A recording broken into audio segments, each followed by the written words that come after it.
오늘 성경 통독 57일째 욥기 12장에서 24장까지 말씀을 보도록 하겠습니다. 욥기를 현대어로 번역하는 일은 쉽지 않다고 말씀드렸습니다. 그리고 지금 번역되어진 성경들도 여러 가지로 이해가 어려운 부분이 있는데 개역개정을 통해서 여러분이 성경 통독하시지만 꼭 새번역이나 메시지 성경으로 읽어보시기를 바랍니다. 통독보다 더 중요한 것이 있다면 그것은 이해하는 일입니다. 오늘 말씀을 읽으면서도 중간중간 새번역으로 또 메시지 성경으로 보는 부분들도 저희가 있겠습니다. 어제 우리가 10장에서 끝냈기 때문에 오늘 11장 말씀부터 보겠습니다. 욥기 11장 1절에서 6절 말씀 먼저 보겠습니다. 여러분이 가지신 통독 성경 962페이지입니다. 욥기 11장 1절에서 6절 말씀 제가 읽습니다. 나아만 사람 소발이 대답하여 이르되 말이 많으니 어찌 대답이 없으랴. 말이 많은 사람이 어찌 의롭다함을 얻겠느냐. 내 자랑하는 말이 어떻게 사람으로 잠잠하게 하겠으며 내가 비웃으면 어찌 너를 부끄럽게 할 사람이 없겠느냐. 내 말에 의하면 내 돈은 정결하고 나는 주께서 보시기에 깨끗하다 하는구나. 하나님은 말씀을 내시며 너를 향하여 입을 여시고 지혜의 오묘함으로 내게 보이시기를 원하노니 이는 그의 지식이 광대하심이라. 하나님께서 너로 하여금 너의 죄를 잊게 하여 주셨음을 알라. 이제 소발이 나서서 욥을 질책하면서 논쟁을 벌입니다. 이 소발은 욥에게 네가 옳다고 주장하지만 너의 죄에 비해서 하나님이 내리시는 벌이 가벼운 것을 알라라고 말을 합니다. 이 4절에서 6절 말씀을 새번역 성경으로 읽어보도록 하겠습니다. 너는 네 생각이 옳다고 주장하고 주님 보시기에 내가 흠이 없다고 우기지만 이제 하나님이 입을 여셔서 내게 말씀하시고 지혜의 비밀을 내게 드러내 주시기를 바란다. 지혜란 우리가 이해하기에는 너무나도 어려운 것이다. 너는 하나님이 내게 내리시는 벌이 내 죄보다 가볍다는 것을 알아야 한다. 이것이 소발의 말입니다. 네 죄에 비해서 벌이 작다라고 말합니다. 욥의 세 친구들이 가진 공통적인 생각은 모든 고난은 죄에 대한 하나님의 심판이고 벌이라는 것입니다. 그래서 엘리바스를 보면 엘리바스의 주장은 이 고난이라고 하는 것은 고쳐주시고 바로잡기 위한 하나님의 징계와 개입이다라고 말을 하고 있습니다. 욥기 5장 17절에서 19절 엘리바스의 말입니다. 메시지 성경으로 읽겠습니다. 하나님이 개입하여 자네를 바로잡아 주시니 얼마나 큰 복인가. 전능하신 하나님의 징계를 부디 업신여기지 말게. 하나님은 상처를 입히기도 하시지만 상처를 싸매기도 하시네. 자네를 아프게 한 손으로 치료하신다네. 재난이 줄지어 닥쳐도 그분이 자네를 건져주시니 어떤 재앙이 와도 자네는 아무 해를 입지 않을 걸세. 이 고난은 하나님의 징계다. 그 고난을 통해서 하나님이 우리 삶에 개입하시는 것이다. 그리고 하나님이 상처를 입히기도 하시지만 상처를 싸매기도 하신다 라고 말을 합니다. 그러니까 결론적으로 욥의 고난은 하나님의 간섭이고 하나님의 개입인데 하나님이 이 일을 통해서 너를 훈계하시기 원한다. 너를 고쳐주기 원하신다 라는 뜻으로 말을 합니다. 이 빌닷은 이 고난은 전능하신 하나님, 의로우신 하나님의 정당한 처벌이고 자식들의 죽음은 그들의 죄에 따른 결과라고 말합니다. 욥기 8장 3절과 4절 빌닷의 말입니다. 메시지 성경으로 읽겠습니다. 하나님이 실수하겠는가? 전능하신 하나님이 그 일을 그르치신 적이 있는가? 자네, 자식들이 하나님께 죄를 지은 것이 분명하네. 그렇지 않다면 하나님이 왜 그들을 벌하셨겠는가? 너의 자녀들도 죄 때문에 죽었다. 하나님은 의로우신 하나님, 전능하신 하나님이기 때문에 이유 없이 자녀들을 벌하시지는 않았을 것이다. 자식들의 죄 때문에 자식들은 죽은 것이다 라는 논리로 말하고 있습니다. 이 소발은 오늘 우리가 읽은 것처럼 죄에 비해서 처벌이 가볍다라고 말하면서 욥의 회개를 촉구합니다. 11장 13절에서 15절 말씀을 새번역으로 읽겠습니다. 네가 마음을 바르게 먹고 내 팔을 그분 쪽으로 들고 기도하며 악에서 손을 떼고 내 집안의 불의가 깃들지 못하게 하면 너도 아무 부끄러움 없이 얼굴을 들 수 있다. 내 마음이 편안해져서 두려움이 없어질 것이다. 소발의 말입니다. 회개하라는 것이에요. 회개만 하면 모든 것이 회복될 수 있다라고 말을 하고 있습니다. 욥의 친구들의 말을 한마디로 정의하면 자신들은 의롭게 살았기 때문에 평안하게 살고 있는 것이고 욥은 죄로 인해 불행한 고난을 당하고 있다는 뜻입니다. 알게 모르게 고난받지 않는 자신들이 욥보다 더 의로운 사람이다. 그래서 너는 우리 말을 들어야 된다라고 말하고 있는 것입니다. 욥의 친구들은 신학적, 교리적 분명한 논리를 가지고 말하고 있습니다. 이들의 말이 진리라면, 이들의 말이 신앙의 전부라면 욥은 친구들의 말을 듣고 여기서 회개해야 합니다. 그리고 욥기는 12장 정도에서 끝나야 되는데 욥기는 12장에서 끝나지 않습니다. 앞으로 30장을 더 가야 합니다. 42장까지 가야 합니다. 무엇을 의미합니까? 지금까지 친구들의 말이 다 맞는 것 같아요. 틀린 것 같지를 않아요. 사실은 맞는 얘기입니다. 그러나 신앙이라고 하는 것은 우리가 배운 것, 우리가 알고 있는 것이 전부가 아닙니다. 그리고 내가 알고 있는 것이 다 옳은 것도 아닙니다. 신앙은 교리로 설명되어지는 공식이 아니기 때문입니다. 신앙은 신학과 교리를 뛰어넘는 그 무엇이 있습니다. 이것을 인정하지 않으면 내가 알고 있는 것이 전부다, 내가 알고 있는 것이 옳다라고 여기면 종교적 오만과 편견을 가지고 사람을 판단하게 됩니다. 의견이 다른 사람과 대화를 거부하게 되고 의견이 다른 그들을 적으로 규정하면서 싸우려고 합니다. 자, 욥기 12장 말씀으로 가겠습니다. 욥기 12장 1절에서 3절 말씀 제가 읽습니다. 욥이 대답하여 이르되 너희만 참으로 백성이로구나. 너희가 죽으면 지혜도 죽겠구나. 나도 너희같이 생각이 있어 너희만 못하지 아니하니 그 같은 일을 누가 알지 못하겠느냐 라고 욥이 이제 반문합니다. 이 친구들은 마치 하나님의 생각을 다 아는 것처럼 그들이 천상회의에 앉아있던 하나님의 아들 중 한 명과 같이 말을 합니다. 1절에서 3절 말씀을 메시지 성경으로 보겠습니다. 욥의 말입니다. 자네들은 모든 전문가의 대변인인 모양이군. 자네들이 죽으면 우리들이 살아갈 방도를 일러줄 자가 없겠어. 하지만 나에게도 머리가 있다는 것을 잊지 말게. 난 자네들의 장단에 놀아날 생각 없네. 전문가가 아니더라도 그 정도는 안 해. 욥이 볼 때 욥의 친구들의 문제가 무엇입니까? 왜 지금 욥이 이런 식으로 고백을 하고 있습니까? 이 4절과 5절 말씀, 이어지는 말씀을 보십시오. 세 번역으로 읽겠습니다. 한때는 내 기도에 하나님이 응답하신 적도 있지만 지금 나는 친구들의 웃음거리가 되고 말았다. 의롭고 흠없는 내가 조롱을 받고 있다. 고통을 당해보지 않은 너희가 불행한 내 처지를 비웃고 있다. 너희는 넘어지려는 사람을 떠민다.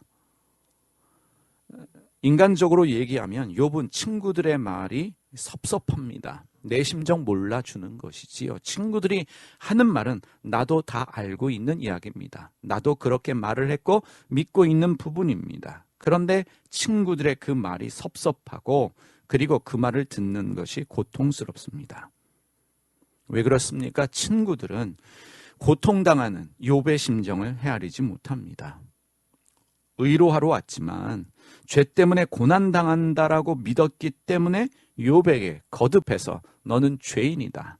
하나님이 너의 죄 때문에 너를 심판하셨다. 그래서 너는 회개해야 된다는 것을 촉구하고 있습니다. 이것을 욥이 뭐라고 말합니까? 고난당하는 자를 비웃는 일이고 넘어지는 사람을 미는 행위라고 말하고 있습니다. 우리도 이런 실수를 종종 할 수 있습니다. 어려운 사람들, 가난한 사람들을 구제하면서 빵을 나누어 주지만 예수님을 믿지 않기 때문에 고난당하고 가난하게 산다고 믿으면 이런 말 할 수 있어요. 예수 믿고 가난의 문제를 해결하십시오. 예수 믿고 고난의 문제를 해결하십시오. 이렇게 말할 수 있습니다. 이 눈먼 사람을 보고 예수님의 제자들은 예수님께 누구의 죄 때문입니까? 라고 물었습니다. 누구의 죄 때문에 저 사람이 눈이 멀었습니까? 예수님 뭐라고 그러셨습니까?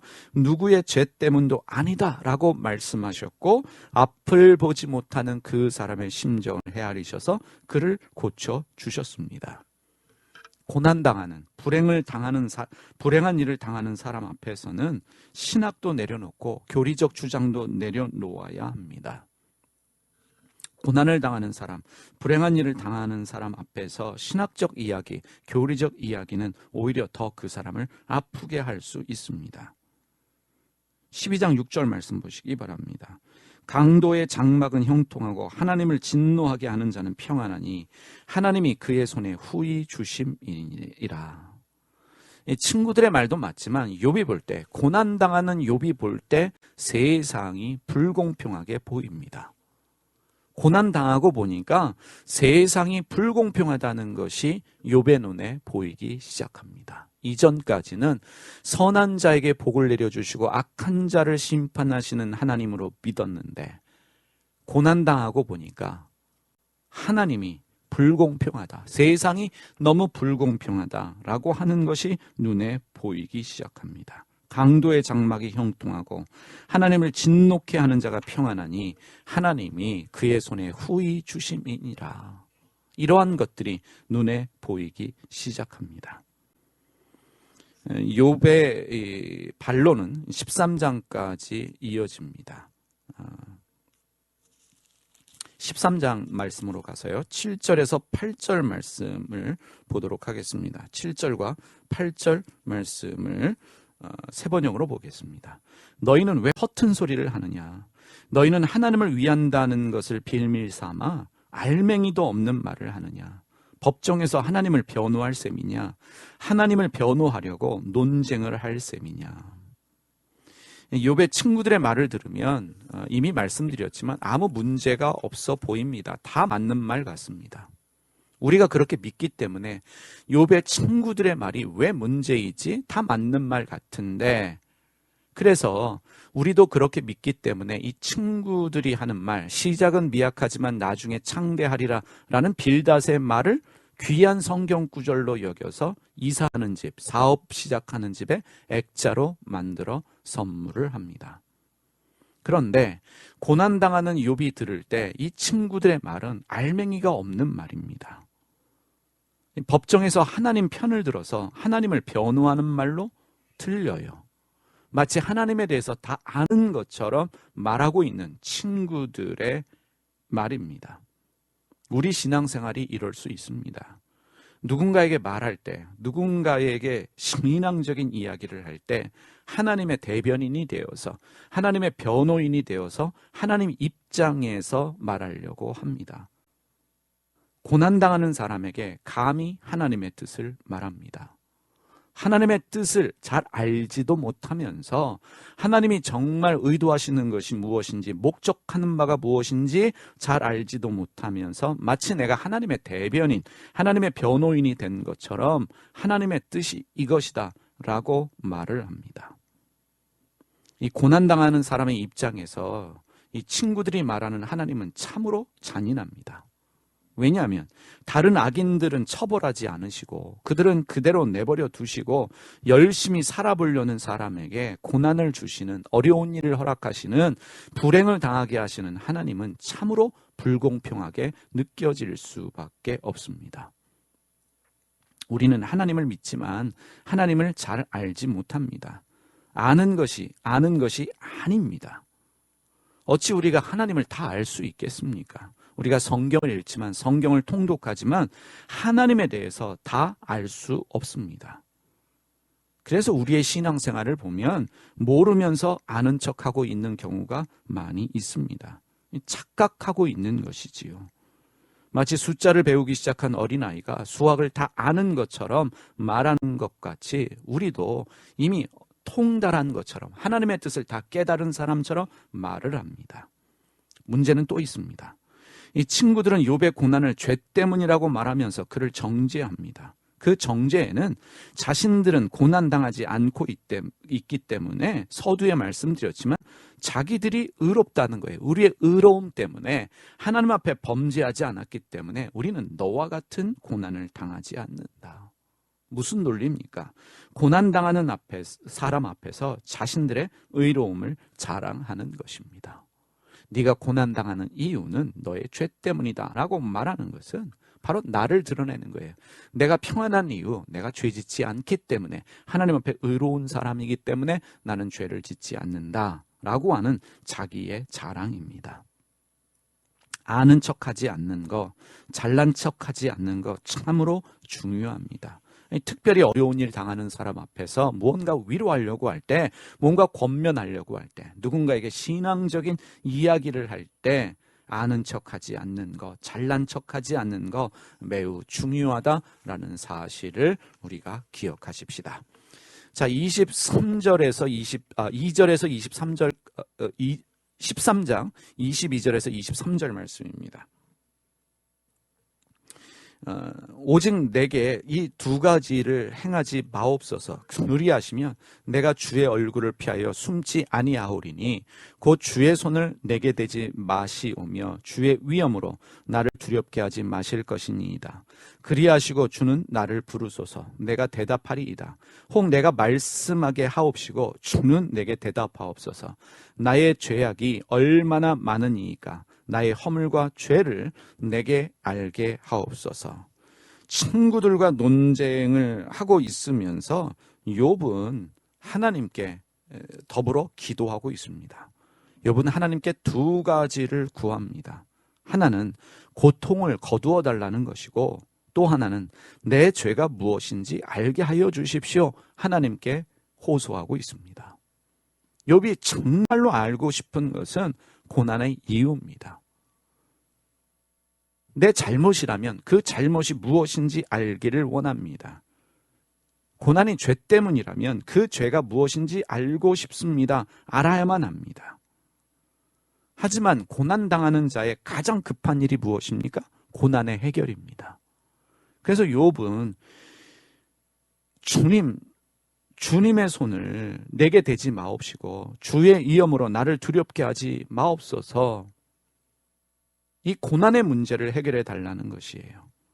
배고픈 사람에게 중요한 것이 우선적으로 빵이지 설교가 아닙니다. 설교는 나중에 해도 되고 안 해도 됩니다. 고난의 문제를 해결해 주시고, 그리고 이 고난의 이유를, 내 죄가 무엇인지를 알게 하여 주시옵소서라고 욥이 하나님께 호소합니다. 이 고난당하고 있는 욥을 바라보는 친구들은 신학적으로, 교리적으로 접근하며 말하고 있다면, 이 고난당하는 욥은 현실적인 발언을 하면서 고난의 해결을 하나님께 호소하고 있습니다. 신앙은 논리가 아닌 현실이어야 합니다. 배고픈 자에게 가장 필요한 것은 빵입니다. 고난당하는 자에게 있어서 가장 중요한 것은 고난의 이유가 아니라 고난의 해결입니다. 신앙은 논리가 아닌 현실이어야 한다. 그래서 목회자의 한 손에는 신문이 들려야 하고 한 손에는 성경을 들어야 하는 이유입니다. 루터가 성경을 번역하면서 시장에서 사용하는 언어를 사용하려고 한 이유도 바로 여기에 있습니다. 신앙은 현실적이어야 합니다. 욥기 14장으로 가겠습니다. 14장 1절에서 6절까지의 말씀 세 번역으로 보겠습니다. 계속 이어지는 욥의 반론입니다. 여인에게서 태어난 사람은 그 사는 날이 짧은 데다가 그 승리마저 괴로움으로 가득 차 있습니다. 피었다가 곧 시드는 꽃과 같이 그림자같이 사라져서 멈추어 서지를 못합니다.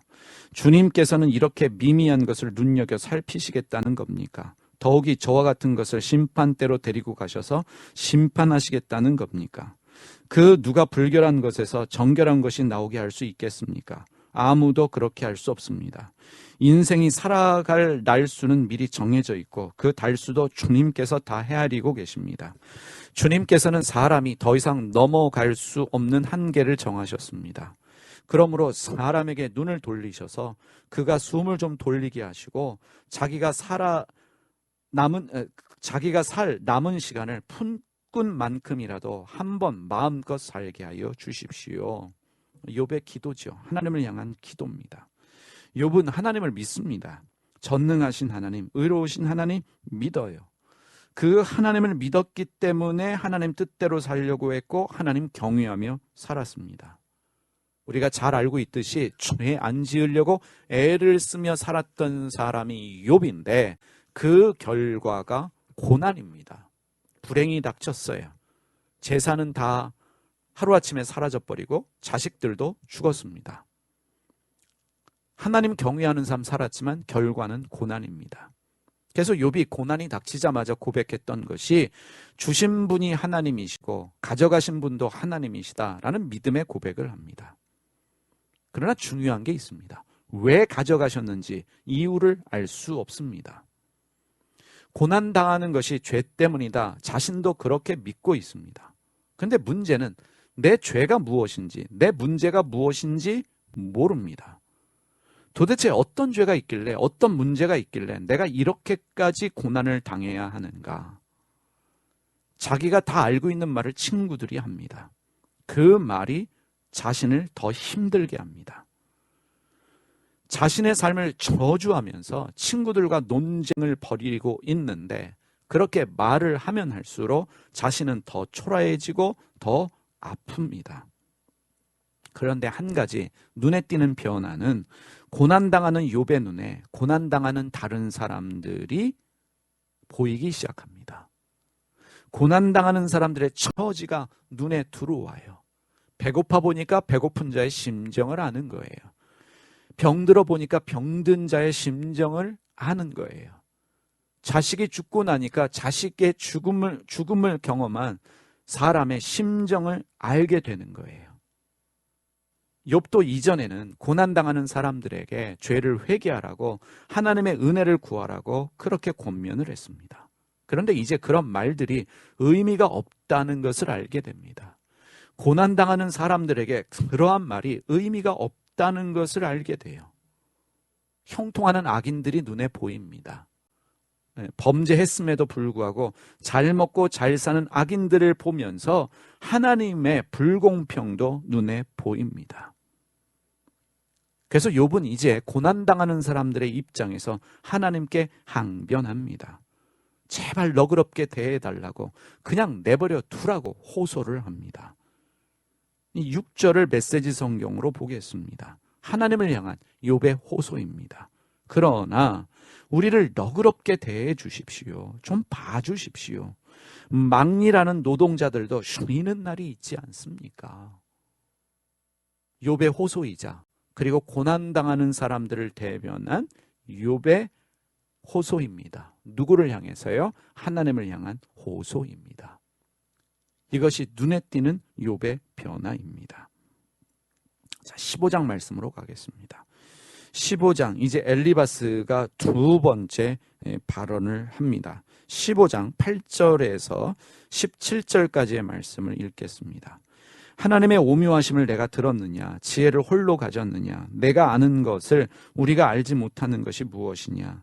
내가 깨달은 것을 우리가 소유하지 못한 것이 무엇이냐? 우리 중에는 머리가 흰 사람도 있고 연로한 사람도 있고 내 아버지보다 나이가 많은 사람도 있느니라. 하나님의 위로와 은밀하게 하시는 말씀이 내게 작은 것이냐? 어찌하여 내 마음이 불만스러워하며 내 눈을 번뜩거리며 내 영이 하나님께 분노를 터뜨리며 내 입을 놀리느냐? 사람이 어찌 깨끗하겠느냐? 여인에게서 난 자가 어찌 의롭겠느냐? 하나님은 거룩한 자들을 믿지 아니하시나니 하늘이라도 그가 보시기에 부정하거든 하물며 악을 저지르기를 물마심같이 하는 가증하고 부패한 사람을 용납하시겠느냐? 내가 내게 보이리니 내게서 들으라. 내가 본 것을 설명하리라. 이제 엘리바스가 두 번째로 말을 하는데 이 엘리바스와 다른 친구들의 입장에서는 이 죄 때문에 하나님의 심판을 받았고 그래서 재산과 자식을 다 잃었고 몸도 상해 있는 욥이 할 말 다 하는 것이 못마땅합니다. 자신들의 눈에는 죄인인데 그러면 입 다물고 우리가 하는 얘기를 들어야 되는데 이 할 말 다 하고 있어요. 이게 못마땅합니다. 이 고난을 당하면 다른 사람들의 이야기에 귀 기울여 듣는 겸손함이 있어야 되는데 그 겸손함이 보이질 않아요. 말마다 지는 법이 없습니다. 꼬박꼬박 말대꾸한다. 어른들의 표현을 빌리자면 그런 식으로 욥이 답을 하고 있습니다. 자신들의 주장에 반론을 제기하면서 자기가 하고 싶은 말을 다 하고 있어요. 이 친구들에게 욥이 어떤 사람으로 보이겠습니까? 오만한 사람, 고집스러운 사람으로 보일 수밖에 없습니다. 그래서 이 엘리바스의 말을 보면은 어느 정도로 표현하냐면 악을 저지르기에 물마심같이 하는 가증하고 부패한 사람을 용납하시겠느냐. 욥이 이제 그렇게 보이는 거예요. 그렇게 물 마시듯이 죄를 저질렀으니까 그런 고난을 당하지라는 판단으로 욥에게 말을 하고 있어요. 근데 욥도 자기 친구들과 같은 부류의 사람이었습니다. 적어도 고난 이전에는 그랬어요. 공평하신 하나님, 의로우신 하나님을 믿었습니다.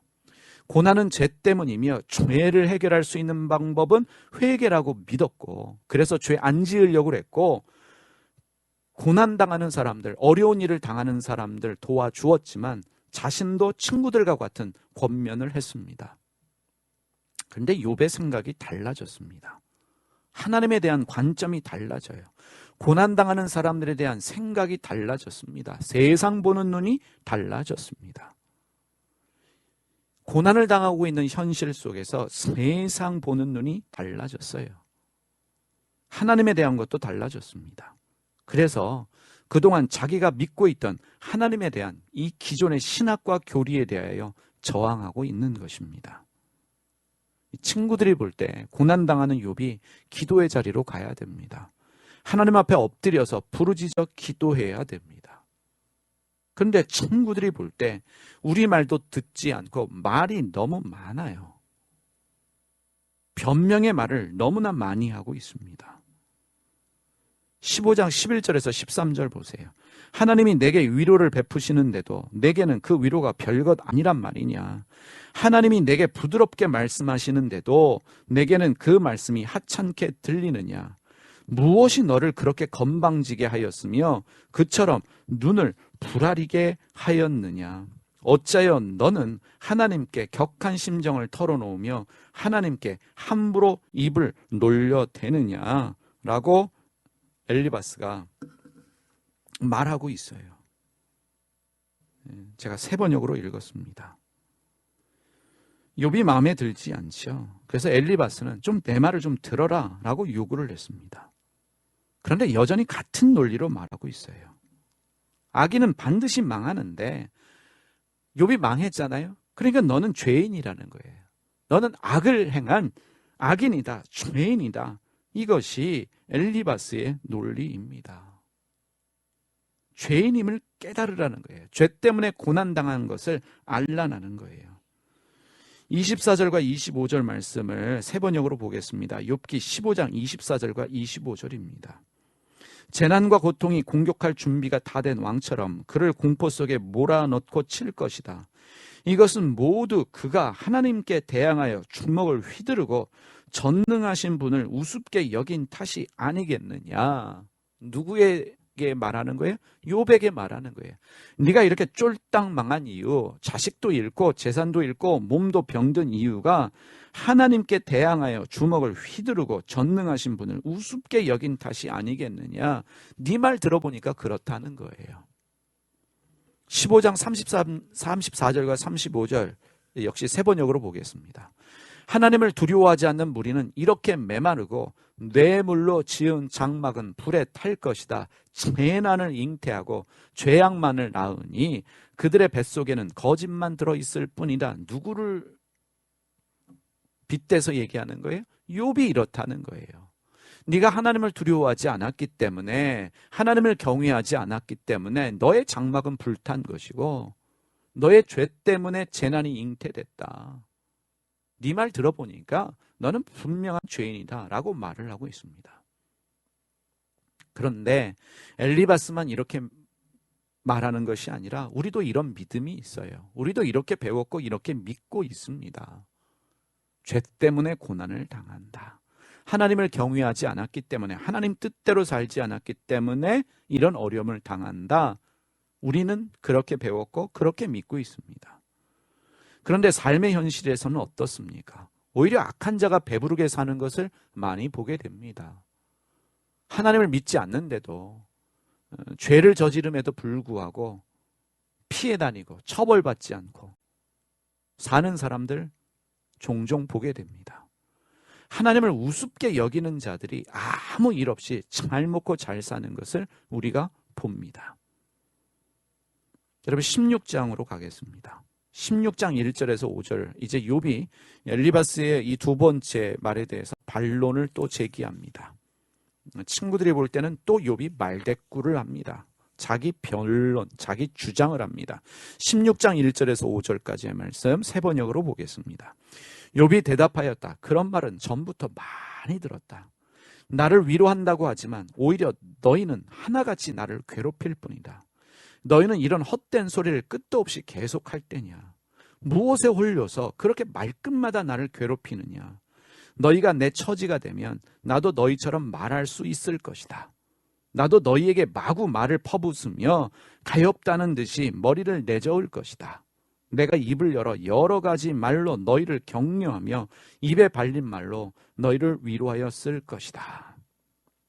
이 친구들의 말이 고난당하는 욥에게는 저주에 가까운 말로 들립니다. 다 알고 있는 말이에요. 전부터 많이 들었어요. 나를 위로한다고 하지만 오히려 그 말이 나를 괴롭힐 뿐이다. 이런 헛된 말을 언제까지 할 것이냐? 지금 나에게 그 말이 하나도 위로가 되지 않고 나에게는 지금 의미가 없다는 거예요. 좋은 말이라고, 위로의 말이라고 하지만 욥은 괴롭습니다. 자기의 처지도 괴롭고 이런 말 듣는 것도 괴롭고, 그리고 주변 사람들이 뒤에서 자기를 이야기하는 거, 자기를 비난하는 말도 듣기에 힘듭니다. 17장으로 가보세요. 17장 6절과 8절 말씀에 메시지 성경입니다. 하나님, 이제 주님께 기도하고 있어요. 나를 동네 이야기거리로 삼으시는 탓에 사람들이 내 얼굴에 침을 뱉습니다. 하도 많이 울어 내 눈이 흐려지고 몸은 살가죽과 뼈만 남았습니다. 점잖은 사람들은 내 모습을 보고 그들의 눈을 의심합니다. 선량한 이들마저 하나같이 내가 하나님을 버렸다고 주장합니다. 여러분, 욥이 친구들에게 반론을 제기하고 있지만 사실은 하나님을 향한 반론입니다.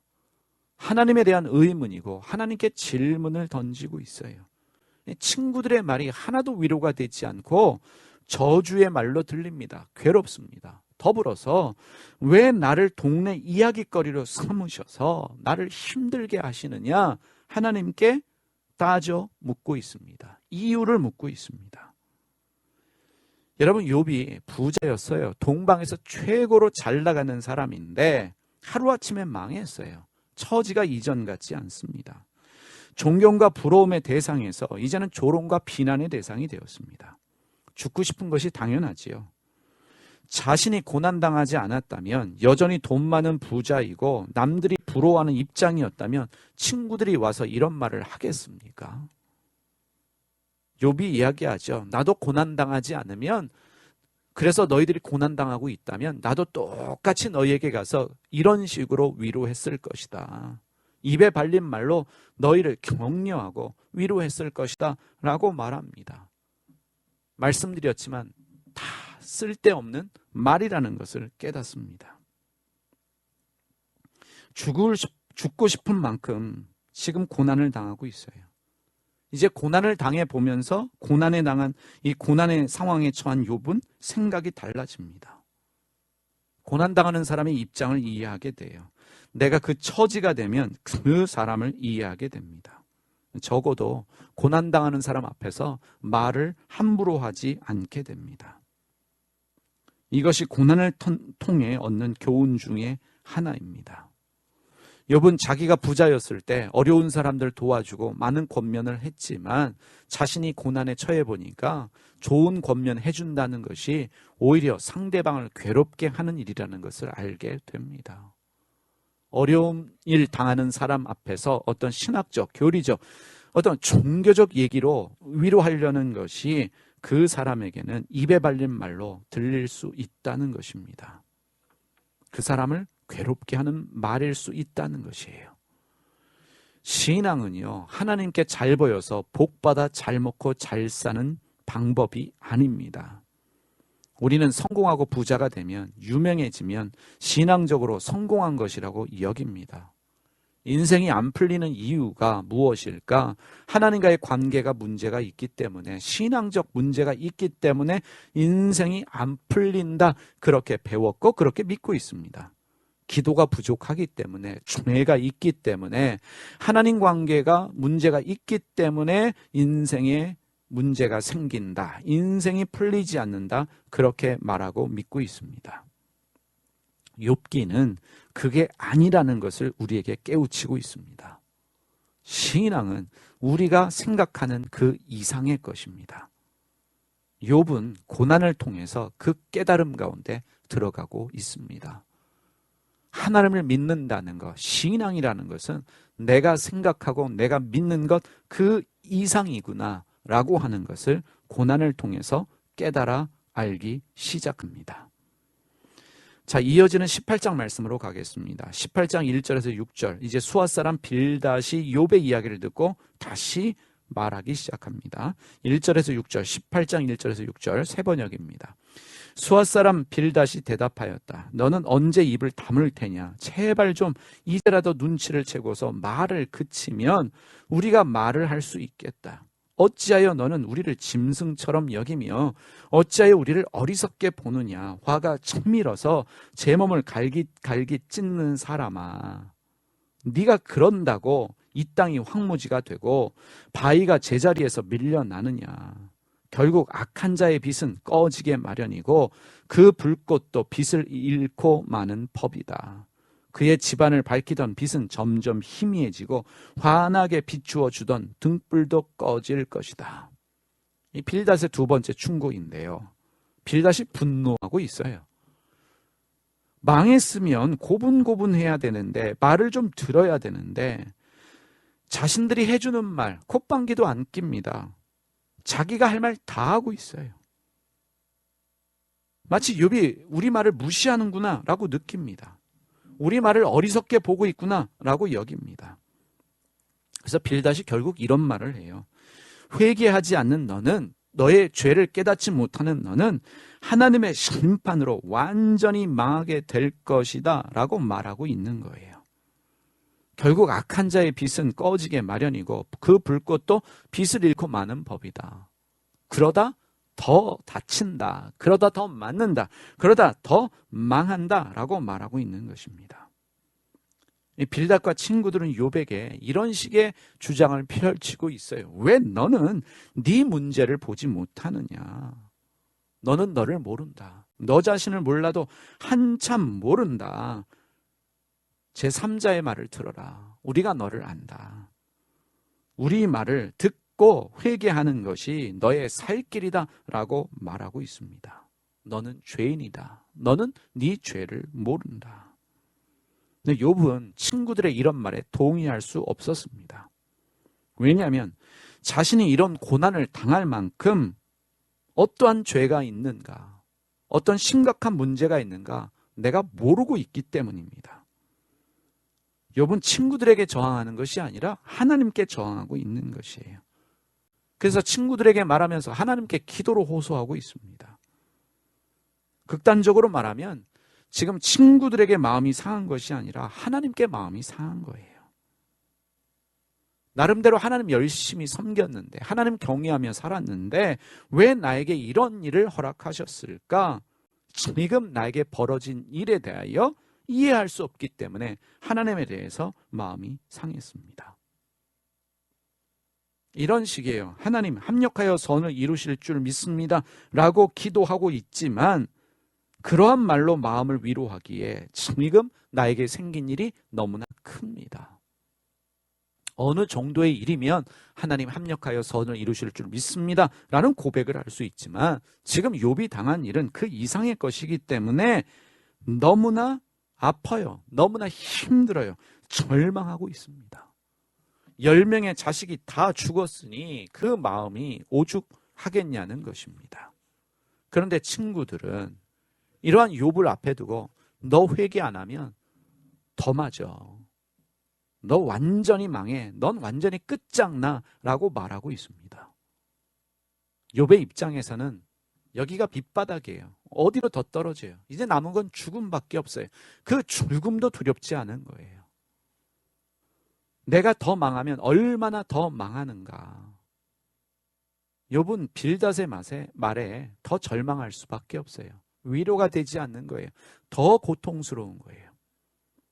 그래서 19장으로 가보세요. 19장 1절에서 6절, 이제 19장의 말씀은 욥이 다시 이 빌닷의 말에 반론을 제기하지요. 욥의 대답입니다. 메시지 성경으로 1절에서 6절까지 말씀을 읽어보겠습니다.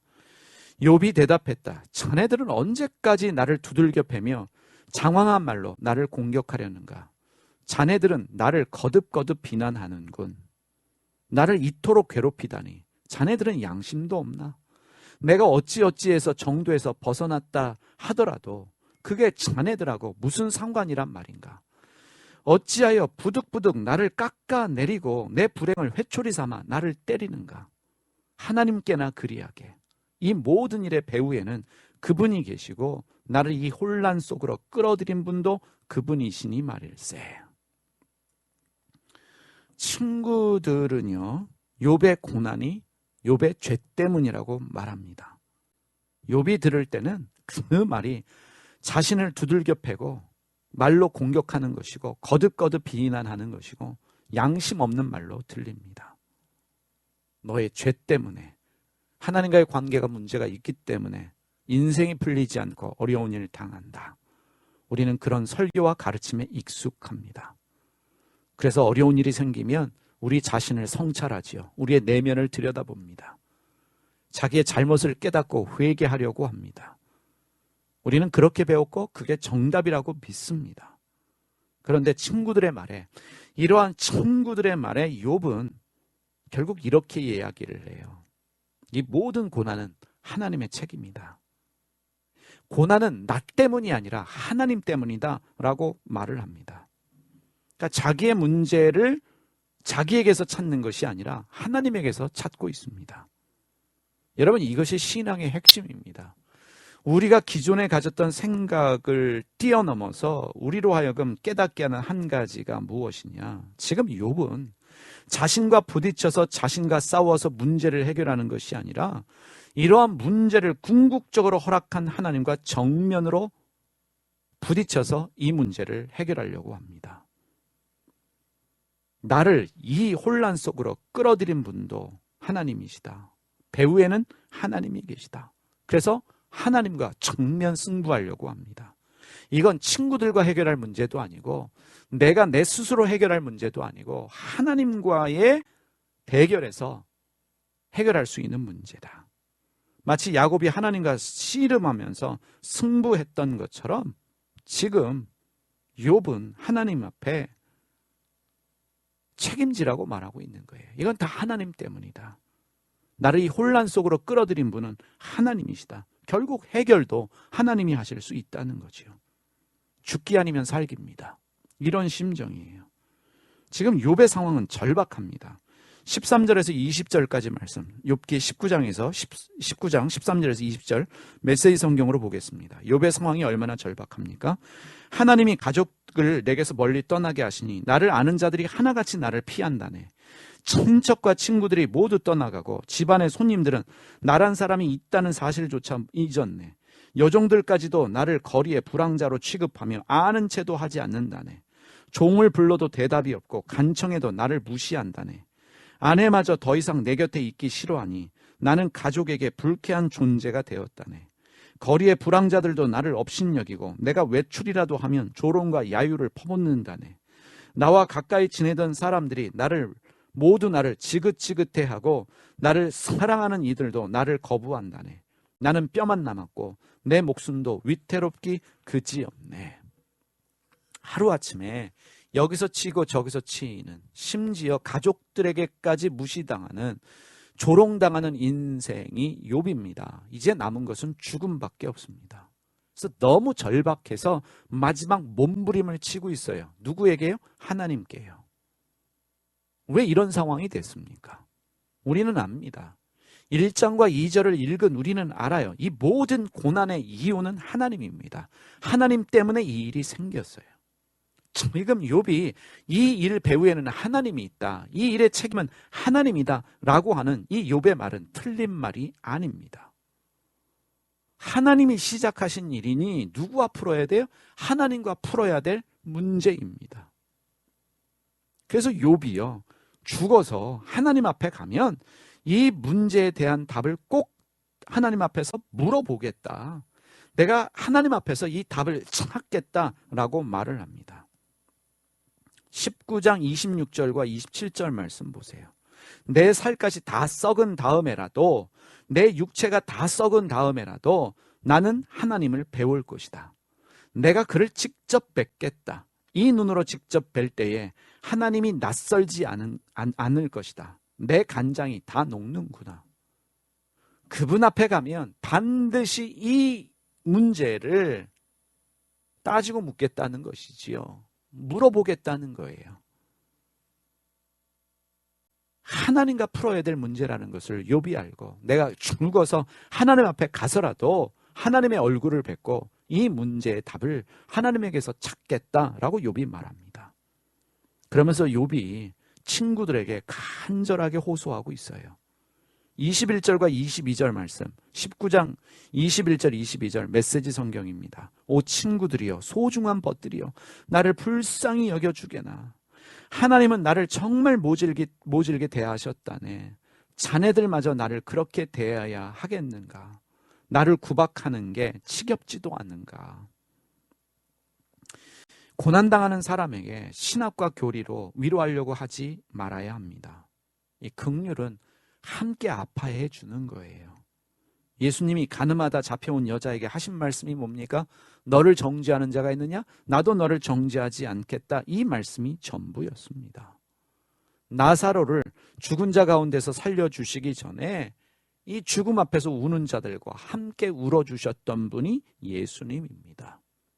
예수님은 어떤 신학적, 교리적 논리로 사람을 위로하려고 하지 않으셨습니다. 가르치려고 하지 않으셨죠. 함께 울어주시고 배고픈 자들을 먹이시면서 하나님 나라가 어떠한지를 삶으로 보여주셨습니다. 20장 말씀으로 넘어갑니다. 20장 13절에서 15절 세 번역으로 보겠습니다. 이제 소발이 이야기를 합니다. 세 번역입니다. 13절에서 15절 20장입니다. 그래서 그는 악을 혀 밑에 놓고 그 달콤한 맛을 즐겼다. 그러나 그것이 뱃속으로 내려가는 쓴맛으로 변해버렸다. 그것이 그의 몸속에서 독사의 독이 되어버렸다. 그 악한 자는 꿀꺽 삼킨 재물을 다 토해냈다. 하나님은 이렇게 그 재물을 그 악한 자의 입에서 꺼내서서 빼앗긴 사람에게 되돌려 주신다. 지금 소발의 논리는 뭐냐면 악한 부자는 반드시 망한다라는 논리를 말하고 있습니다. 자, 그 논리에 의하면 욥은 부자였다가 망했어요. 그래서 죄인이 되는 거예요. 부자가 망하는 이유는 재물을 악한 방법으로 쌓았기 때문이다. 망하고 고난을 당하고 있기 때문에 욥이 그동안 가졌던 부는 부당한 방법으로, 악한 방법으로 모은 것이다 라고 결론을 내립니다. 그래서 하나님이 심판하신 것이고 망하게 하신 것이다. 그래서 너는 회개가 필요한 죄인이다 라는 공식을 가지고 욥에게 말하고 있습니다. 이렇게 말했음에도 불구하고 욥은 인정하지 않고 회개하지 않습니다. 친구들의 눈에는 이제 욥이 신성모독하는, 하나님을 인정하지 않는 교만한 사람, 불신자로 보이기 시작합니다. 욥이 부자였을 때 이런 논리로 욥에게 말한 사람은 아무도 없었어요. 하나님 경외하니까 하나님이 저렇게 복을 내리시는구나. 동방 최고의 부자가 되었구나. 이제 망하니까 어떤 죄를 저질렀길래로 시작해서 이제 결국은 너는 분명한 죄인이다. 그래서 망했다. 회개하라. 라고 사람들이 말하기 시작합니다. 우리는 번영을 하나님의 축복이라고 믿습니다.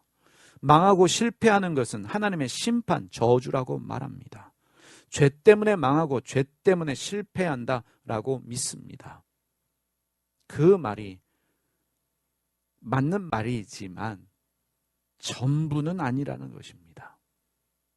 맞는 말일 수도 있지만 틀린 말일 수도 있다는 것이에요. 21장 말씀으로 가겠습니다. 21장 4절에서 11절 말씀이요.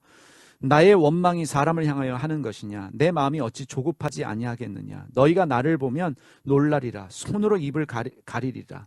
내가 기억하기만 하여도 불안하고 두려움이 내 몸을 사로잡는구나. 어찌하여 악인이 생존하고 장수하며 세력이 강하냐? 그들의 후손이 앞에서 그들과 함께 굳게 서고 자손이 그들의 목전에서 그러하구나. 그들의 집이 평안하여 두려움이 없고 하나님의 매가 그들의 위에 임하지 아니하며 그들의 숫소는 새끼를 베고 그들의 암소는 낙태하는 일이 없이 새끼를 낳는구나. 그들은 아이들을 양떼같이 내보내고 그들의 자녀들은 춤추는구나. 4절 말씀을 메시지 성경으로 보면 이렇게 번역하고 있습니다. 내 불평상대는 자네들이 아니라 하나님이네. 내가 그분의 침묵을 지긋지긋해 하는 것이 이상한가. 욥은 친구들과 논쟁하는 게 아니에요. 지금 교리적 다툼을 하고 싶은 게 아닙니다. 하나님 앞에 불평하고 있는 거예요. 하나님께 질문하고 있는 것입니다. 왜냐하면 하나님이 침묵하시기 때문이에요. 이 욥이 부자로 아무 문제 없이 살 때는 지금과 달랐죠. 그런데 지금 욥은 완전히 망해서 고난을 당하고 있습니다. 여기서 끝나는 것이 아니라 자기가 믿던 하나님에 대한 그 신학과 교리도 무너졌습니다. 그래서 지금 욥이 하나님께 질문을 던지고 있는 거예요. 반론을 제기하면서 하나님께 불평하고 있습니다.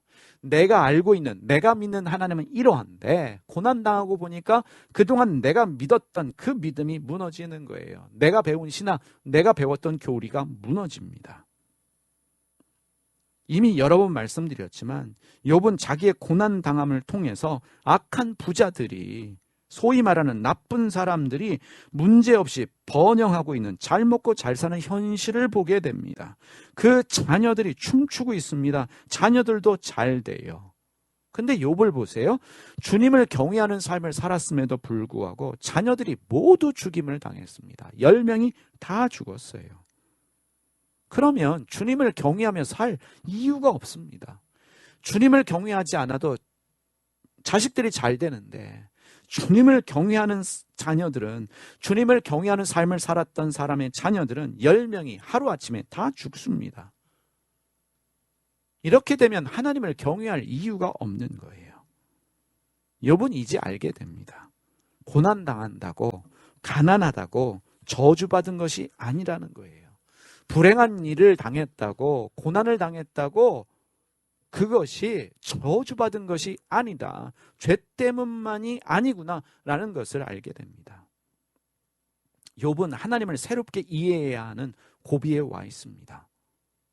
이제 고난당하는 사람들의 입장에서 하나님을 이해해야만 하는 그 단계에 와 있습니다. 그러하기 때문에 친구들이 말하고 있는 하나님에 대해서, 죄에 대해서 말하고 있는 이 신학적, 교리적 논리를 욥은 거부하고 있습니다. 22장 말씀으로 가겠습니다. 22장 21절에서 26절, 세 번째로 엘리바스가 욥을 반박합니다. 욥기 22장 21절에서 26절 말씀 읽겠습니다. 너는 하나님과 화목하고 평안하라. 그리하면 복이 내게 임하리라. 청하건대 너는 하나님의 입에서 교훈을 받고 하나님의 말씀을 내 마음에 두라. 내가 만일 전능자에게로 돌아가면 내가 지음을 받을 것이며 또 내 장막에서 불의를 멀리하리라. 내 보화를 티끌로 여기고 오빌의 금을 계곡의 돌로 여기라. 그리하면 전능자가 내 보호가 되시며 내게 고귀한 은이 되시리니 이에 내가 전능자를 기뻐하며 하나님께로 얼굴을 들 것이라. 이 엘리바스가 욥을 세 번째로 반박하는데, 그는 여전히 욥이 도덕적으로 문제 많고 죄악이 끝이 없기 때문에 하나님이 심판하셨다라고 믿습니다. 그래서 가르치고 있어요. 회개하고 이제 물질에 욕심 부리지 말고 좀 가난한 마음으로 겸손하게 살아라. 하나님 제대로 믿어라 라는 권면을 하고 있습니다. 욥 말하는 걸 들어보니까 더 욥은 문제가 많은 사람이라는 확신이 있으니까 결국은 가르치는 거예요. 하나님이 너를 회복시키시면 이제 돈에 욕심 부리지 말고 보화를 티끌로 여기고 금을 돌로 여기면서 그렇게 살아라 라고 말하고 있습니다. 이들이 믿는 하나님은 죄를 지으면 심판하고 의롭게 살면 복을 주시는 하나님이에요. 지금 이 엘리바스의 이야기를 들어보면 다른 친구들의 말도 마찬가지예요. 하나님은 말하는데 고난당하는 사람에 대한 어떠한 이해와 배려도 보이지 않습니다. 고난당하는 사람의 아픈 심정을 전혀 이해하지를 못해요. 욥은 이런 하나님에 대해서 동의할 수가 없습니다. 죄를 지어도 잘 살고 의롭게 살아도 저주를 받아 망하는데 지금 친구들이 말하는 이런 하나님에 대해서 자기는 아멘하고 동의할 수 없습니다. 의로우신 하나님인데, 공평하신 하나님인데 왜 의인은 고난당하고 악인은 번영하는가? 의인의 자녀는 하나님을 경외함에도 불구하고 하루아침에 죽임을 당하는데 왜 악인들의 자녀는 춤추며 잘 먹고 잘 살고 있을까? 하나님은 의로우실까? 하나님은 공평하실까? 라는 의문을 욥이 가질 수밖에 없습니다. 그래서 욥이 말합니다. 23장 1절에서 5절까지 보겠습니다. 23장 말씀이에요. 1절에서 5절. 욥이 대답하였다. 오늘도 이렇게 처절하게 탄식할 수밖에 없다니. 내가 받는 이 고통에는 아랑곳 없이 그분의 무거운 손으로 여전히 나를 억누르시는구나. 아, 그분이 계신 것을 알 수만 있다면, 그분의 보좌까지 내가 이를 수만 있다면 그분 앞에서 내 사정을 아뢰려만, 내가 정당함을 입이 닳도록 변론하련만, 그러면 그분은 무슨 말로 내게 대답하실까? 내게 어떻게 대답하실까? 세 번역으로 읽어드렸어요. 욥이 듣고 싶은 것은 친구들의 이 소위 말하는 신학적 교리적 논리가 아니라 자기가 의문으로 가지고 있는 것에 대한 하나님의 답변입니다. 지금까지 친구들에 대한 반론이 아니라 하나님께 투정하고 불평하고 하나님께 질문한 것이에요. 이것에 대한 하나님의 답변을, 하나님의 말씀을 듣고 싶은데, 그런데 하나님이 말씀이 없습니다. 욥이 확신하는 게 이거예요. 나는 죄 때문에 고난당하는 것이 아니다 라는 확신입니다. 하나님도 내가 죄가 많아서 심판하시는 것이 아니다, 하나님이 죄 때문에 나를 심판하시는 것이 아니다 라는 것을 믿고 있습니다. 23장 10절 말씀 보세요. 그러나 내가 가는 길을 그가 아시나니 그가 나를 단련하신 후에는 내가 순금같이 되어 나오리라. 이 개역개정의 번역에 좀 오해가 있습니다. 하나님이 이 시련을 통해 나를 단련하신다는 뜻이 아닙니다. 이 세 번역으로 보겠습니다. 이 말씀 중요한 말씀입니다. 하나님은 내가 발 한 번 옮기는 것을 다 알고 계실 터이니 나를 시험해 보시면 내가 흠이 없다는 것을 아실 수 있으련만. 하나님은 나의 무죄함을, 내가 죄 없다는 것을, 이렇게 큰 시련을 당할 만한 죄를 짓지 않았다는 것을 하나님이 알고 계실 텐데 라는 의미로 했던 말이, 내가 가는 길을 그가 아시나니 그가 나를 단련하신 후에는 내가 순금같이 되어 나오리라 라는 말입니다. 욥이 당하는 이 현실 속에서 하나님은 욥의 고난을 방관하고 있습니다.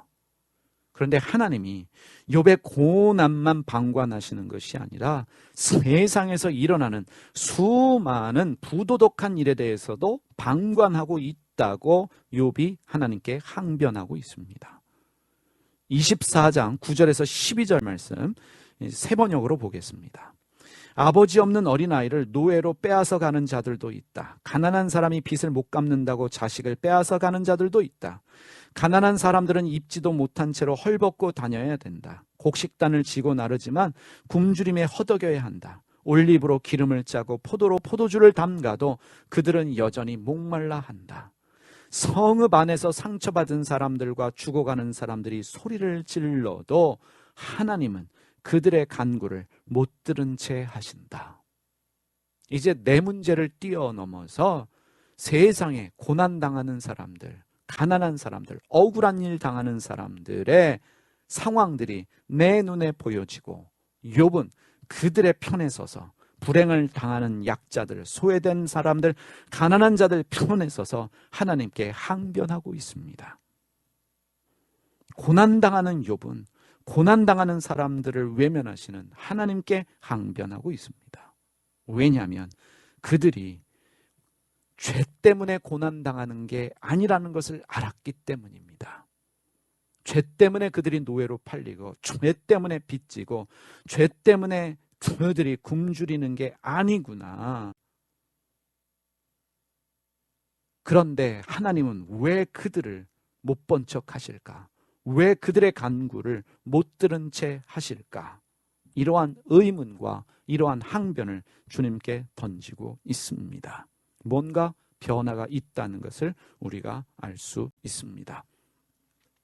우리가 이제 내일은요 25장부터 마지막 장까지 말씀을 보도록 하겠습니다. 오늘도 여러분들이 긴 시간 동안 말씀을 들으셨는데, 오늘도 여러분들이 욥기 말씀 읽으시면서 특별히 새번역 가지신 분들은 새번역으로 읽어보시고, 메시지 성경 읽으신 분들은 메시지 성경으로 꼭 보시면서 욥의 고백들 되새겨 보시기를 바랍니다.